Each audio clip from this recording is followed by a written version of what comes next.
നമസ്കാരം. ഇസ്രായേൽ ഫലസ്തീൻ യുദ്ധം ഒരു വർഷം പിന്നിടുകയാണ്. ഇസ്രായേൽ ഫലസ്തീൻ യുദ്ധം ഇപ്പോൾ ഇസ്രായേൽ ലെബനോൻ യുദ്ധമായി, ഇസ്രായേൽ യമൻ യുദ്ധമായി, ഇസ്രായേൽ ഇറാൻ യുദ്ധമായി, ഇസ്രായേൽ ഇറാഖ് യുദ്ധത്തിലേക്ക് എത്തി നിൽക്കുന്ന ഒരു സാഹചര്യമാണ്.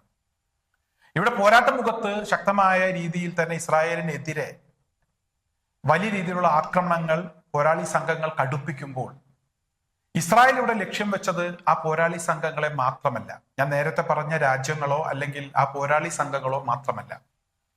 അതായത് മാധ്യമ പ്രവർത്തകരെയും അതുപോലെ തന്നെ ആരോഗ്യ പ്രവർത്തകരെയും ഡോക്ടർമാരെയും അതുപോലെ തന്നെ സന്നദ്ധ സേവന രംഗത്ത് പ്രവർത്തിക്കുന്ന ആളുകളെയും ഒക്കെ ഇസ്രായേൽ ഇവിടെ കണ്ണുവച്ചിട്ടുണ്ട്. അവർക്കെതിരെയൊക്കെ ആക്രമണങ്ങൾ നടത്തിയിട്ടുണ്ട്. ഇസ്രായേലിന്റെ ഭീകരാക്രമണങ്ങളെ വകവെക്കാതെ ഇവിടെ ഗസയിൽ ഇസ്രായേൽ നടത്തുന്ന നരനായാട്ടുകൾ, കൂട്ടക്കുരുതികൾ അത് ലോകത്തിന് മുന്നിലെത്തിച്ച, ഗസ ഒരു ശവപ്പറമ്പായി മാറി എന്ന് ലോകത്തെ അറിയിച്ച, നിരന്തരം ലോകത്തിന്റെ ശ്രദ്ധ ഗസയിലേക്ക് കൊണ്ടുവരുന്നതിന് വേണ്ടി ശ്രമിച്ച മാധ്യമ പ്രവർത്തകരെ, അവരിൽ പലരും ഇന്ന് ജീവിച്ചിരിപ്പില്ല, രക്തസാക്ഷികളായി. അവരെ അനുസ്മരിക്കാതെ ഇവിടെ ഈ ഒരു വർഷവുമായി ബന്ധപ്പെട്ടുള്ള വിഷയങ്ങൾ നമുക്ക് പറയാൻ കഴിയില്ല. ഏറ്റവും പ്രധാനമായും ഇവിടെ യുദ്ധമുഖത്ത് പോരാളികൾക്കൊപ്പം നിന്ന്, അല്ലെങ്കിൽ അവിടെ ഇസ്രായേലിന്റെ കൂട്ടക്കുരുതിക്ക് ഇരയായിട്ടുള്ള ആളുകൾക്കൊപ്പം നിന്ന് അവരുടെ ക്ഷേമത്തിനു വേണ്ടി പ്രവർത്തിച്ച ഒരു മാധ്യമ സ്ഥാപനമാണ് അൽ ജസീറ. ഈ അൽ ജസീറയെ പലതവണ കൂട്ടുന്നതിനു വേണ്ടി ഇവിടെ ഇസ്രായേൽ പലതരത്തിലുള്ള ശ്രമങ്ങളും നടത്തി. അവരെ നിശബ്ദമാക്കുന്നതിന് വേണ്ടിയുള്ള ശ്രമങ്ങൾ നടത്തി. ഒരു ഘട്ടത്തിലും ഇസ്രായേലിന്റെ ആ ശ്രമങ്ങൾ വിജയിച്ചില്ല. പലതവണ ശ്രമിച്ചെങ്കിലും ആ ശ്രമങ്ങളെയൊക്കെ പരാജയപ്പെടുത്തി അതിജീവിച്ച് ഇന്നും യുദ്ധമുഖത്തു നിന്നും സാധാരണക്കാർ അനുഭവിക്കുന്ന പ്രശ്നങ്ങൾ ഇവിടെ ലോകത്തിന് മുന്നിലേക്ക് എത്തിച്ചുകൊണ്ടിരിക്കുകയാണ് അൽ ജസീറ. അതുപോലെ തന്നെ ഞാനിവിടെ ചില മാധ്യമങ്ങളുടെ പേരെടുത്തു പറയുകയാണ്.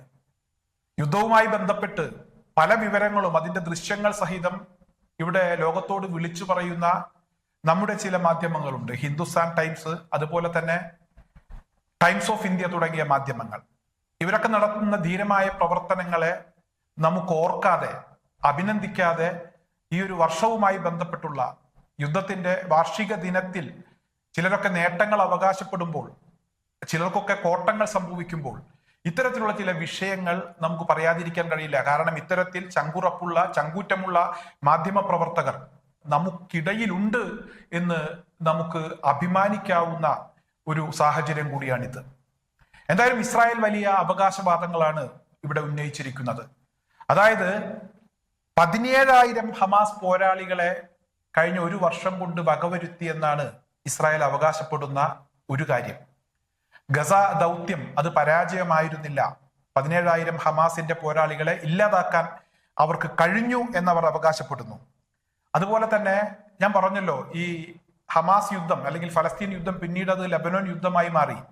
ഈ കഴിഞ്ഞ കുറച്ച് ദിവസങ്ങൾ കൊണ്ട് 800 ഹിസ്ബുള്ള പോരാളികളെ ഇല്ലാതാക്കാൻ ഇസ്രായേലിന് കഴിഞ്ഞു എന്നുള്ള ഒരു അവകാശവാദവും അവർക്കുണ്ട്. അതുപോലെ 40,300 സ്ഥലങ്ങൾ ആക്രമിക്കാൻ ഇസ്രായേലിന് കഴിഞ്ഞിട്ടുണ്ട് എന്നവർ അവകാശപ്പെടുന്നു. 4,700 ഹമാസ് തുരങ്കങ്ങളും ഇവർ ഇല്ലാതാക്കി എന്നതാണ് ഇവരുടെ അവകാശവാദം. 41,000 ഫലസ്തീനികൾ ആകെ യുദ്ധവുമായി ബന്ധപ്പെട്ട് മരണപ്പെട്ടിട്ടുണ്ട് എന്ന് പറയുന്നു. അതോടൊപ്പം തന്നെ 26,000 ആക്രമണങ്ങൾ ഇസ്രായേലിനകത്തേക്ക്, മിസൈലുകൾ 26,000 മിസൈലുകൾ ഇസ്രായേലിനെതിരെയും വന്നിട്ടുണ്ട്. അതിൽ പല മിസൈലുകളും അവർ തടഞ്ഞിട്ടുണ്ട്. അവരെ സംബന്ധിച്ചിടത്തോളം ആ മിസൈലുകളൊക്കെ തുറസായ സ്ഥലത്ത് പതിച്ചു എന്ന് പറയാനാണ് അവർക്കിഷ്ടം. എന്തായാലും അത്തരത്തിൽ 26,000-ഓളം മിസൈലുകൾ അവർക്കെതിരെയും ശത്രു ഭാഗത്ത് നിന്ന് വന്നിട്ടുണ്ട് എന്നാണ് ഇസ്രായേലിന്റെ ഒരു കണക്ക്. ഇതുവരെ ഈ ഒരു കണക്കുകളൊക്കെ അവർ പറയുമ്പോഴും അവരുടെ സൈന്യത്തിനും സംഭവിച്ചിട്ടുള്ള നഷ്ടത്തെക്കുറിച്ച് ഏറ്റവും ചെറിയ ഒരു കണക്ക് മാത്രമാണ് അവർ പുറത്തു പറയുന്നത്. 1,200 1,300 ഒരു കണക്ക് മാത്രമാണ് അവർ പറയുന്നത്. അവർക്ക് മരണം സംഭവിച്ചിട്ടുള്ള സൈനികരുടെ കണക്ക് വളരെ വലുതാണ്. നമുക്കിപ്പോൾ അത് കൃത്യമായി നമുക്ക് പറയാൻ കഴിയില്ല. അതുപോലെ തന്നെ ആശുപത്രിയിലുള്ള ഗുരുതരാവസ്ഥയിൽ കിടക്കുന്ന ആളുകൾ, കൈകാലുകൾ, അവയവങ്ങൾ നഷ്ടപ്പെട്ടിട്ടുള്ള ആളുകൾ, മാനസിക പ്രശ്നങ്ങളുള്ള ആളുകളൊക്കെ ഒരുപാടുണ്ട്. ഇസ്രായേലിനെ സംബന്ധിച്ചിടത്തോളം സാമ്പത്തികമായി വലിയ നഷ്ടങ്ങൾ അവർക്കുണ്ടായിട്ടുണ്ട്, വലിയ നഷ്ടങ്ങൾ ഉണ്ടായിട്ടുണ്ട്. ഈ കഴിഞ്ഞ ഒരു വർഷം കൊണ്ട് ഹൂത്തികൾ തന്നെ അവരുടെ നടുവൊടിക്കുന്ന ഒരു സാഹചര്യം ഉണ്ടായിട്ടുണ്ട്. ഇതൊക്കെ യാഥാർത്ഥ്യമാണ്. ഇസ്രായേൽ അവകാശപ്പെടുന്നത് പോലെയല്ല, യാഥാർത്ഥ്യമാണ് ഞാൻ പറയുന്നത്.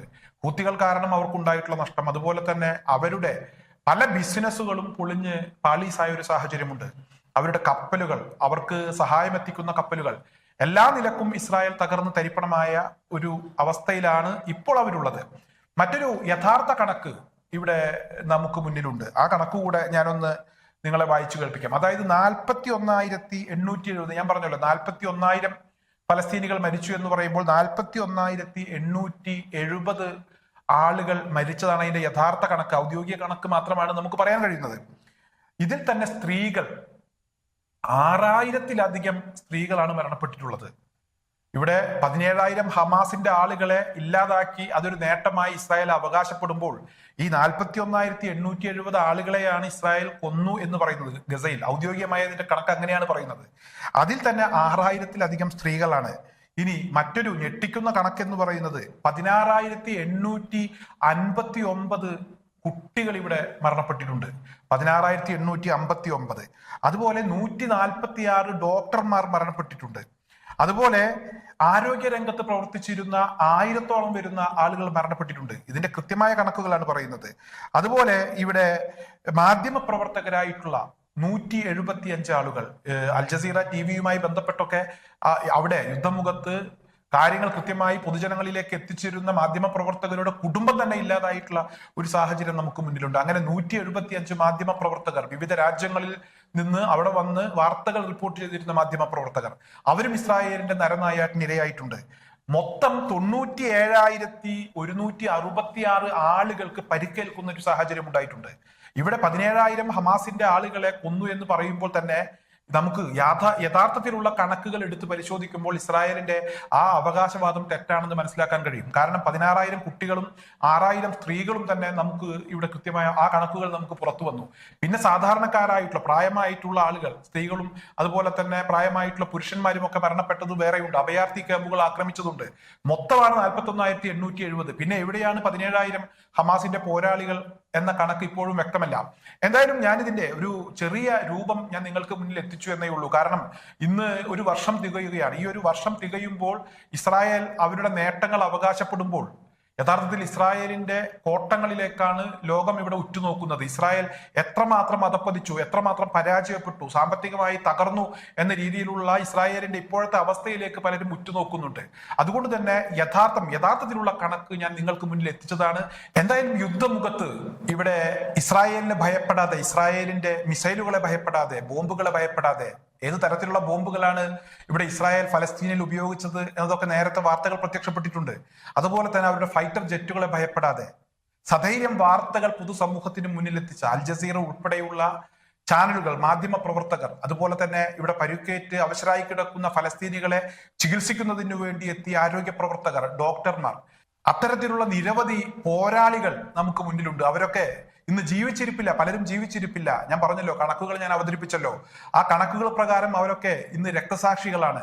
41,870 പേർ രക്തസാക്ഷികളായി ഇസ്രായേലിന്റെ നരനായാട്ടിനെ തുടർന്ന്.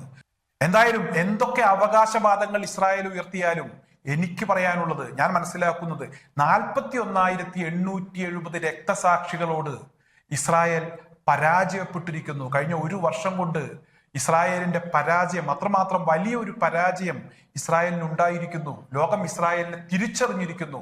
ഇസ്രായേലിന്റെ ഭീകരത തിരിച്ചറിയാത്ത ഒരു വിഭാഗം ആളുകൾ പോലും ഇവിടെയില്ല. അതായത് ഡോക്ടർമാർ, മാധ്യമപ്രവർത്തകർ, പോരാട്ടമുഖത്തുള്ള നിരവധി ആളുകൾ, കുട്ടികൾ, എല്ലാവരും ഇസ്രായേലിന്റെ ഭീകരത, യഥാർത്ഥ മുഖം തിരിച്ചറിഞ്ഞിരിക്കുന്നു.